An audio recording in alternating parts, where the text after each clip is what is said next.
Никола е социјален случај кој се грижел за трите девојчиња кои изгореа во ужасниот пожар во Велес. Повремено, според неофицијални информации, копал гробови на велешките гробишта, каде деновиве треба да ги закопаат јагленосаните тела.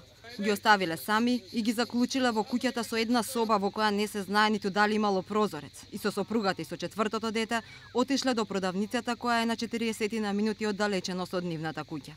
Тоа не им било прв пат децата да ги заклучуваат сами дома, но вчера се случи кобната несреќа, пожарот во кој останаа без нив. Некој баравме од сек дека спас, никој не ни помогна, сега ако има жртви сите, социјално јас имам 40 години. Некој би се стефанувал или... Ја ако знам, значи ја порно него ќе го стредам више и готови, дризови ќе си. Значи за 10 минути отидеш до продавници и се вратиш и куќата ти гори. Мислите некој би подметнал? Не знам, има истрага, она ќе увида. Од импровизираната трошна куќа кај Велешкиот рид Вршник, која е на непристапен терен и е на 2 километри од центарот на градот, веќе нема останато ништо, освен зидови.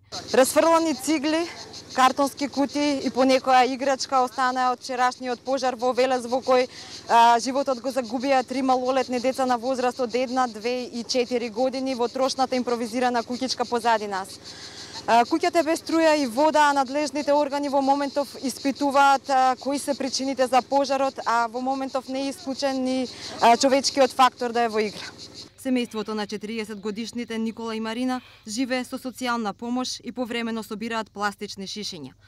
Децата се од повеќе татковци, а според неофицијални информации имале и закани поради нерешените брачни односи. При самото гасење дојдоа родителите, каде што извести таткото на децата, извести дека децата се внатре. Почнеме да речистуеме и полека родителот кажуваше кај би се наоѓале тие каучи каде што би биле децата и со самото растргнување на материјалот дојдовме до едното тело, односно до возрастното девојче од 4 годишно, пола изгорено, го извадија надвор, после помалото девојче и на крајот од тоа го најдовме малото едногодишно, скоро веќе стопено. Родителите дали изјава во полиција дека немало запалива материја, односно кибрит и така натака. Не знаеме конечно што да кажеме, но да се запали нешто вакво овдека, значи сигурно е човечки фактор.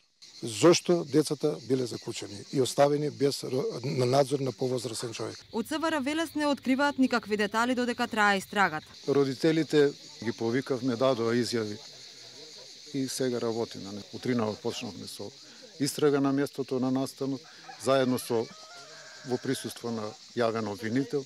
Истрагата се уште е во тек. Соседите кои повикале против пожарна екипа раскажуваат дека не ги познаваат родителите кои таму живееле околу 2 години.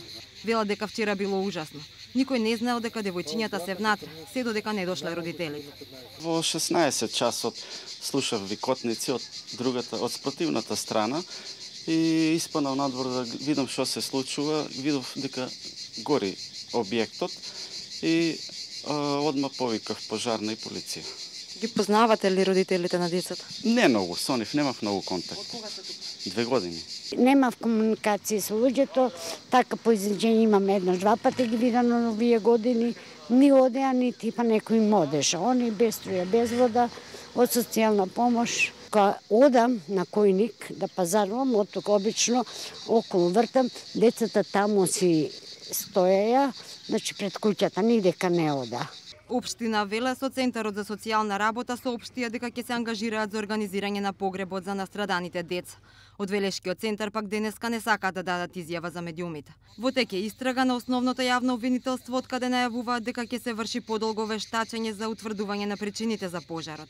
По наредба на обвинителството ќе се изврши обдукција на телата на децата и нивна идентификација, бидејќи истите по пожарот се најдени јагленосани, а истрагата ќе покаже кои се причините за пожарот и дали има основ за евентуална кривична одговорност.